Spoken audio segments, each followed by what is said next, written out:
Hello दोस्तों, make माई SSC channel में आप सभी का स्वागत है। आज हम जुड़े हैं एक बहुत ही इंपॉर्टेंट टॉपिक के लिए। इस टॉपिक का नाम है मैथमेटिकल रीजनिंग। मैथमेटिकल रीजनिंग का आज पार्ट 2 है। इससे पहले हमने मैथमेटिकल रीजनिंग पर एक वीडियो बनाई है, जो इस वीडियो के डिस्क्रिप्शन में आपको कंप्लीट मैथमेटिकल रीजनिंग या फिर कंप्लीट रीजनिंग की प्लेलिस्ट मिल जाएगी। वहां से जाकर आप इन वीडियोस को देख सकते हैं। आज हम इस वीडियो में डिस्कस करने वाले हैं आयुष संबंधित प्रश्नों के कुछ बचे हुए क्वेश्चन जो पुरानी वीडियोस में बच गए थे। ध्यान रखेंगे, मैथमेटिकल रीजनिंग से हमने पहले पढ़ा है dice, find missing number, number series, order and ranking, जिसकी लिंक आपको इस वीडियो के डिस्क्रिप्शन में मिल जाएगी।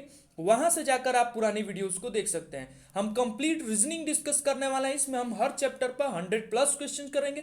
यदि आप हमारे साथ बने रहते हैं तो हम 100% आपको रीजनिंग प्रोवाइड करने की कोशिश करेंगे। तो चलिए शुरू करते हैं मैथमेटिकल रीजनिंग के कुछ बचे हुए प्रश्नों को। आपके सामने एक प्रश्न दिया गया है आयु संबंधित प्रश्नों में से जो बच गए थे प्रश्न, इस वीडियो में हम डिस्कस करेंगे। आप एक बार देखिए, इस प्रकार के प्रश्नों को आपके एग्जाम में पूछा जाता है। चाहे आप एसएससी का कोई भी एग्जाम दे रहे हो, उसमें ये क्वेश्चन जरूर जरूर जरूर पूछा जाता है। SSC CGL, CHSL, CPO, MTS, या फिर आपका एसएससी जीडी हो, रेलवे एनटीपीसी ग्रुप डी, या फिर यूपीपी, यूपीएसआई, इन परीक्षाओं में आयु संबंधित प्रश्न रीजनिंग में जरूर पूछे जाता है। तो आप एक बार इस प्रकार के प्रश्नों को देखिए, आपको जो कॉन्सेप्ट पता है उसके हिसाब से करने की कोशिश कीजिए। उसके बाद से हम इस क्वेश्चन का सोल्यूशन आपको बताते हैं। तो पहले हम प्रश्नों को पढ़ते हैं, उसके बाद से देखते हैं कि इसका सोल्यूशन हम कैसे करेंगे। एक पिता की उम्र पुत्र के उम्र के 5 गुने से 1 वर्ष ज्यादा है। 3 वर्ष बाद पिता की उम्र के 2 गुने से 2 वर्ष कम हो जाता है। 3 वर्ष बाद पिता की उम्र उसकी उम्र से 2 गुने से 2 वर्ष कम रह जाता है। ठीक है, यहाँ थोड़ी कंफ्यूज यहाँ आपसे कहा गया कि 3 वर्ष बाद जो पिता की उम्र है वो पुत्र के उम्र के 4 गुने से 2 वर्ष कम रह जाता है। तो अब बताइए पिता की वर्तमान आयु क्या है। ठीक है, ये आपको बताना है। तो अब देखिए इसका सोल्यूशन हम कैसे करेंगे। लेकिन एक बात यहाँ हम आपको बता दे रहे हैं जो आपको हमने पुरानी वीडियोस में भी बताया था। यहाँ देखिए, यदि हम यहाँ प्रेजेंट मान रहे हैं और यदि x मान रहे हैं और y मान रहे हैं, तो यदि 5 हमसे बोला जाए तो x+5, मतलब 5 वर्ष बाद इसकी उम्र x+5 हो गई। 5 वर्ष बाद इसकी उम्र y+5 हो गई। और यदि -5 मतलब 5 वर्ष पहले बोला जाए तो इसकी उम्र आपकी कितनी हो गई x-5, और इसकी उम्र आपकी कितनी हो गई y-5। तो ये आपका एक इंपॉर्टेंट कॉन्सेप्ट है, आप इसे ध्यान रखेंगे और इसी के आधार पर ही हम क्वेश्चंस को इस आगे बढ़ाएंगे। तो चलिए देखते हैं इस प्रकार के प्रश्नों का जो कॉन्सेप्ट है वो क्या कहता है। तो चलिए पहले हम क्या करते हैं, तो पहले हम पुत्र की उम्र को कितना ले लेते हैं। तो पुत्र की उम्र को हमने ले लिया x। तो यहाँ देखिए, यदि पुत्र की वर्तमान उम्र x है तो यहाँ आपसे क्या बोला गया है कि जो पिता है वो अपने पुत्र की उम्र के 5 गुने से 1 वर्ष ज्यादा है। अपने पुत्र की उम्र के 5 गुने से 1 वर्ष ज्यादा है, तो मतलब यहाँ पिता जब हम लेंगे, पिता अधिक है, ये आपसे पहले ही बोला गया है। तो यहाँ पिता आपका कितना हो जाएगा, तो 5x 5 गुने से कितना अधिक है, तो 1 वर्ष ज्यादा है, तो +1 हो जाएगा। ठीक है, यहां तक आपको कोई भी कंफ्यूजन नहीं होनी चाहिए। और फिर आपसे बोला गया है कि 3 वर्ष बाद, तो यहां देखिए इसको थोड़ा छोटा करके लिख दीजिए ताकि इसमें कोई भी कंफ्यूजन नहीं होगा। तो यहां आप पिता को बना दीजिए। जब यहाँ पिता को बनाते हैं तो आपका कितना आ जाता है 5x+1। ठीक है, उसके बाद से आपसे बोला गया है कि 3 वर्ष बाद पिता की उम्र पुत्र की उम्र के 4 गुने से 2 वर्ष कम है।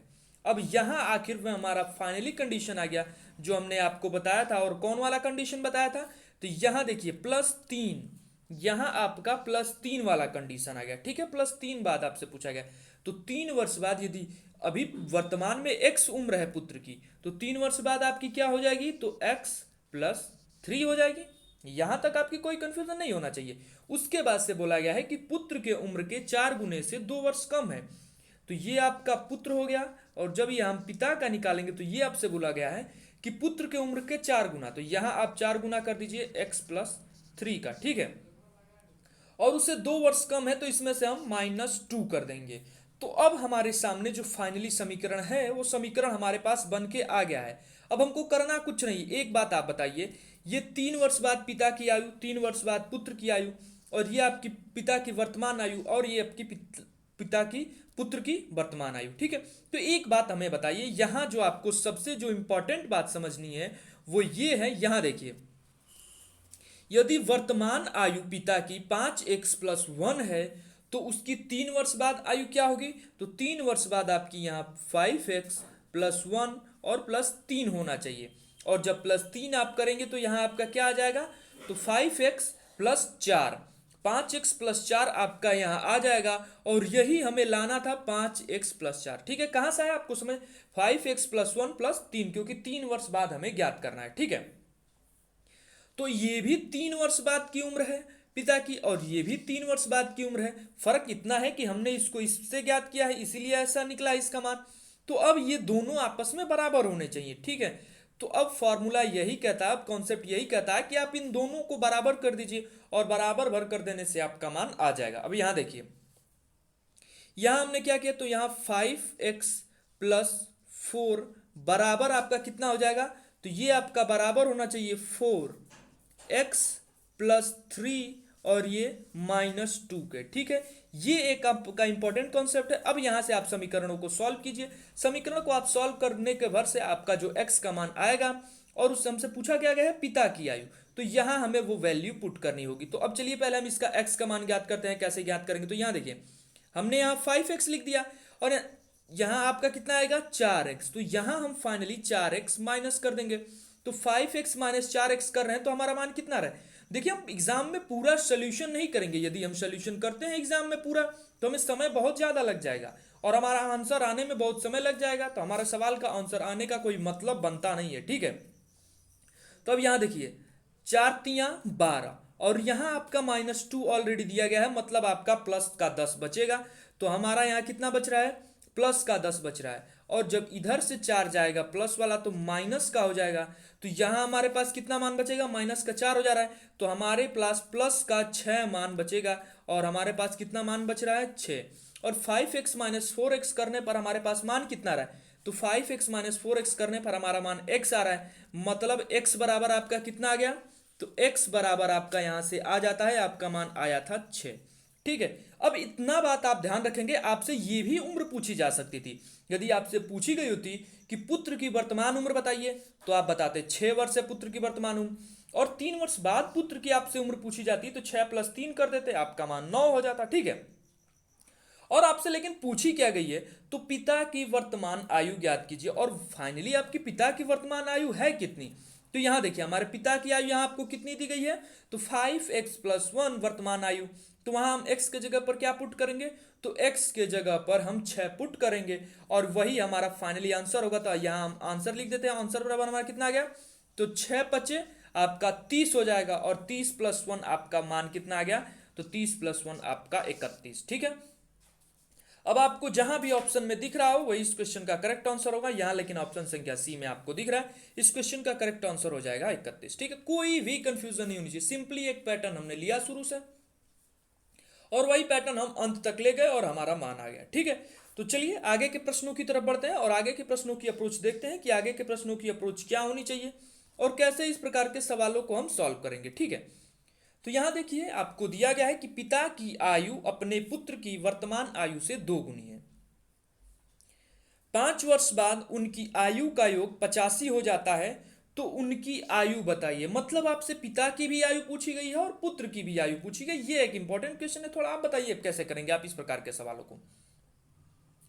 तो यहां देखिए, पिता की आयु पुत्र की वर्तमान आयु से 2 गुनी है। तो यदि हम, पिता की आयु कितनी है, पुत्र की आयु से 2 गुनी है, तो यदि आपका यहाँ पुत्र यदि x है, तो आपका पिता कितना होना चाहिए, तो पिता की उम्र आपकी कितनी होनी चाहिए, तो 2x होनी चाहिए थी। बस यही कॉन्सेप्ट है हमारे पास, कि यदि पुत्र की उम्र आपकी x है, तो पिता आपके 2x हो गए। अब आपसे क्या कहा गया कि 5 वर्ष बाद उनकी आयु का योग कितना हो जाता है, 85 होता है। देखिए, हमने वही आपको बताया था जो कॉन्सेप्ट यहाँ, देखिए +5 करेंगे तो हमारा मान यहाँ कितना आ जाएगा, तो +5 करेंगे तो हमारा आ जाएगा x + 5, ये आपका पुत्र हो गया, और पिता की उम्र हमारे पास कितनी आ जाएगी, तो 2x + 5। ठीक है, अब कुछ भी नहीं इसमें करना है, आपसे सिंपली बोला गया है कि 5 वर्ष बाद उनकी आयु का योग कितना हो जाता है, 85 हो जाता है। देखिए, यहां आपका दिया गया है कि 5 वर्ष बाद पुत्र x + 5 हो जाता है, और पिता 2x + 5 हो जाता है, और इन दोनों का योग कितना है, 85 है। तो आप इन दोनों का योग कर लीजिए। तो हम यहाँ करेंगे x + 5 + 2x + 5 बराबर आपका है 85। ठीक है, 2x + x आपका यहाँ मान आ जाएगा कितना, तो आपका यहाँ आ जाएगा 3x, और 5 5 यहाँ आपका हो जाता है 10, 10 इसमें से आप माइनस कीजिए तो आपका मान आ जाएगा 85 माइनस 10, तो 3x बराबर आपका यहाँ आ जाता है 75।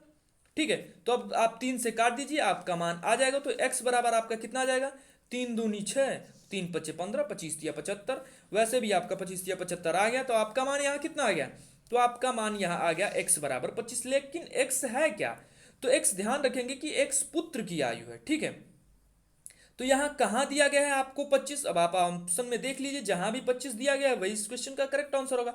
तो ध्यान देंगे कि पहले वाले सभी ऑप्शन बड़े हैं, तो इस हिसाब से हमें यहाँ जो पुत्र की आयु निकली है 25, वो सिर्फ और सिर्फ हमें ऑप्शन संख्या डी में ही दिखाई दे रही है। ठीक है, वैसे एक बार हम मान रख के सेटिस्फाई कर सकते हैं। तो पिता की उम्र आपकी कितनी हो जाएगी, तो पिता की उम्र आपकी हो जाएगी 50। तो 50 और 25 आपको कहां दिख रहे हैं, आप बताइए, ऑप्शन देखकर आप बता सकते हैं कि 50 और 25 सिर्फ ऑप्शन संख्या डी में ही दिखाई दे रहा है। ठीक है, तो इसका करेक्ट आंसर क्या हो जाएगा, ऑप्शन संख्या डी। पिता की आयु 50 हो गई और पुत्र की आयु कितनी होगी, तो पुत्र की आयु 25 होगी। कुछ भी नहीं करना है इस प्रकार के सवालों में। देखिए हम आपको एक बार फिर से समझा देते हैं। हमने पुत्र की आयु कितना माना, x, पिता की आयु 2x, क्योंकि प्रश्न में ऐसा दिया गया है कि वर्तमान आयु जो पिता की है वो पुत्र की आयु से 2 गुनी है, तो हमने यहाँ 2 गुना कर दिया। अब 5 वर्ष बाद हमने निकाला आयु, तो ये आपके पुत्र की आयु हो गई और ये आपके पिता की आयु हो गई। ठीक है, तो यहाँ x प्लस 5, 2x प्लस 5 और 5 वर्ष दोनों की जो आयु का योग है वो आपको 85 दिया गया। ठीक है, तो हमने दोनों को जोड़ दिया, x plus 5 plus 2x plus 5, हमारा मान आ गया 85। अब आप सॉल्व कर लीजिए, x का मान आपके यहाँ से 25 आ जा रहा है, मतलब जो पुत्र की आयु 25 है और पिता की आयु 50 है। ठीक है, तो चलिए आगे बढ़ते हैं। यदि आपसे 5 वर्ष बाद जो पुत्र की आयु आपसे पूछा गया होता तो 25 प्लस 5 आपका 30 आंसर होगा। ये प्रश्न भी आपसे एग्जाम में पूछा जा सकता है। ठीक है, तो चलिए बढ़ते हैं आज के अगले क्वेश्चंस की तरफ। आपके सामने एक क्वेश्चन दिया गया, आप एक बार इस क्वेश्चन को पढ़िए, जो पैटर्न आपको पता है उसके हिसाब से आप इसको करने की कोशिश कीजिए, उसके बाद से हम आपको इसका सोल्यूशन बताते हैं। सिंपली एकदम सिंपल फैक्ट से आप इस प्रकार के सवालों को आसानी से 2 से 3 सेकंड में बना ले जाएंगे। तो बताइए आप कैसे करते हैं इस प्रश्न को, एक बार खुद से कीजिए। तो पहले हम प्रश्नों को पढ़ते हैं कि x और उसके दादा की आयु का अंतर 50 वर्ष है। ठीक है, कोई व्यक्ति x है और उसकी दादा की जो उम्र का जो अंतर है वो 50 वर्ष है। ठीक है, 6 वर्ष बाद उनकी आयु का योग कितना हो जाता है, तो 6 वर्ष बाद उनकी आयु का योग 152 हो जाता है। तो वर्तमान आयु ज्ञात कीजिए। ठीक है, तो यहां देखिए हम दादा को कितना मान लेते हैं, तो दादा की उम्र को हम डी सपोज कर लेते हैं। ठीक है, हमने दादा की उम्र को डी मान लिया और उसके पोते की उम्र मतलब एक्स की उम्र हमने एक्स ही मान लेते हैं और दोनों का अंतर हमें दिया कितना गया है 50। तो एक बात बताइए, हम डी माइनस एक्स ही क्यों किए हैं, दादा माइनस पोता क्यों किए हैं, हम x माइनस डी भी तो कर सकते थे, लेकिन नहीं, x माइनस हम डी नहीं कर सकते हैं, क्योंकि जो दादा की उम्र है वो हमेशा अधिक होती है और दादा की उम्र में से ही हम x का उम्र घटाएंगे तो हमारा मान 50 आ सकता है, नहीं तो यहाँ मान ऋणात्मक आने लगेंगे। ठीक है, तो अब आगे बढ़िए। अब आगे देखते हैं कि अब 6 वर्ष बाद फिर से आपसे पूछा गया कि उनकी आयु का जो योग होता है 152 हो जाता है। हमने जो आपको कॉन्सेप्ट बताया है उसके हिसाब से चलिए यहाँ देखिए, अब दादा की उम्र 6 वर्ष बाद कितनी हो गई, तो d प्लस 6। ठीक है, और जो उसके पोते की उम्र या फिर x की उम्र 6 प्लस बाद कितनी हो गई, तो x प्लस 6, और इनकी दोनों की जो आयु है उनका योग आपको कितना दिया गया, तो योग आपको दिया गया है 152। ठीक है, अब आपको कुछ भी नहीं करना है, यहां आप इस मान को सिंपली सॉल्व कर दीजिए, आपका मान आ जाएगा। और कैसे इस प्रकार के सवालों का अप्रोच होगा, यहां देखिए, यहां से आप निकाल लेते हैं d प्लस x। ठीक है, और 6 6 12 आपका आ गया, तो 12 आप किधर भेज दी, तो 12 आप इधर भेज दीजिए। तो 152 में से पहले आप 2 घटाएंगे तो 50 बचा, और 50 में से 10 घटाएंगे तो आपका मान आता है 140। अब आप सिंपली इसको कटा लीजिए, आपका मान आ जाएगा। कुछ भी नहीं करना है, यहाँ हम इसके मानों को जोड़ देते हैं। यहाँ आपका 2d बराबर आपका कितना आ गया, तो यहाँ भी आप जोड़ेंगे तो बताइए आपका मान यहाँ से कितना आएगा, तो यहाँ आपका 40 है, यहाँ 50 है, मतलब आपका 190 यहाँ आएगा। और जब दादा की उम्र निकालेंगे तो d बराबर आपका कितना आएगा यहाँ से, तो d बराबर आएगा 2 9 18, 2 5 10, 95। मतलब जो दादा की वर्तमान उम्र है वो कितनी है, 95 है। अब आप देखिए ऑप्शन के हिसाब से आप इस प्रकार के सवालों को कर सकते हैं, इससे आगे हमें सॉल्व करने की जरूरत ही नहीं है। यहाँ देखिए आपको 95 जिस ऑप्शन में भी दिख रहा होगा वही इसका करेक्ट आंसर है, तो 95 तो हमें ऑप्शन संख्या सी में यहाँ दिख रहा है। और जो यहाँ से हम निकाल सकते हैं, जो आपको ऑप्शन के हिसाब से भी आप उम्र निकाल सकते हैं। यदि आपसे जो x की उम्र पूछी गई है तो x की उम्र आपकी 45 होगी। कैसे, यहाँ देखिए आपको यहाँ d दिया गया है कितना, तो d आपको दिया गया है यहाँ 95, तो आप यहाँ डी का मान रख दीजिए। तो डी आपने यहाँ रखा 95, एक्स को आप इधर भेजेंगे प्लस आ जाएगा, 50 को आप इधर भेजेंगे माइनस हो जाएगा। तो यहाँ से आपकी आ गया मान 45। और ऑप्शन में भी आपका मान कितना दिया गया है आपका, तो ऑप्शन में भी आपका मान यहाँ 45 और 95 ही दिया गया। तो इसका करेक्ट आंसर कितना हो गया, 45 और 95। आपसे केवल दादा की उम्र पूछी जाती तो आप कितना बताते, 95 बताते। केवल पोते की उम्र या फिर एक्स की उम्र पूछी जाती तो आप 45 बताते। दोनों की उम्र आपसे पूछी गई है तो आपका मान इतना हो जाएगा। आप इस प्रकार के सवालों का अप्रोच कर सकते हैं। कुछ भी नहीं है, हमें एक इक्वेशन सॉल्व करना है। आयु संबंधित प्रश्नों में हमें एक इक्वेशन ही सॉल्व करना होता है। यदि आपका कॉन्सेप्ट क्लियर है तो आप इस प्रकार के सवालों को 2 से 3 सेकंड 4 सेकंड में आप आसानी से बना ले जाएंगे। यदि आप हमारे साथ बने रहते हैं तो हम कंप्लीट रीजनिंग डिस्कस करने वाले हैं। एसएससी के विभिन्न एग्जाम जैसे SSC, CGL, CPO, CHSL, MTS, SSC GD, विभिन्न एग्जाम के लिए हम कंप्लीट रीजनिंग डिस्कस कर रहे हैं, जिसमें हम हर चैप्टर पर 100 से अधिक प्रश्नों को डिस्कस कर रहे हैं। यदि आप रेलवे या फिर यूपीपी की भी तैयारी कर रहे हैं तो ये सेशंस आपके लिए बहुत इंपॉर्टेंट है। आप हमारे साथ जुड़े रहें, हम आपको कंप्लीट रीजनिंग प्रोवाइड करेंगे। तो चलिए आज का सेशन यहीं पे समाप्त करते हैं। यदि ये वीडियो आपको पसंद आई हो तो इस वीडियो को लाइक करें तथा इसी प्रकार रीजनिंग से संबंधित अन्य इंपॉर्टेंट सेशन के लिए हमारे साथ जुड़े रहें। ध्यान रहे हम कंप्लीट रीजनिंग डिस्कस करने वाले हैं। इससे पहले हमने जो वीडियो डिस्कस की है उसकी लिंक आपको इस वीडियो के डिस्क्रिप्शन में मिल जाएगी, वहां से जाकर आप पुरानी वीडियोस को देख सकते हैं। तो चलिए आज का सेशन यहीं पर समाप्त करते हैं। धन्यवाद।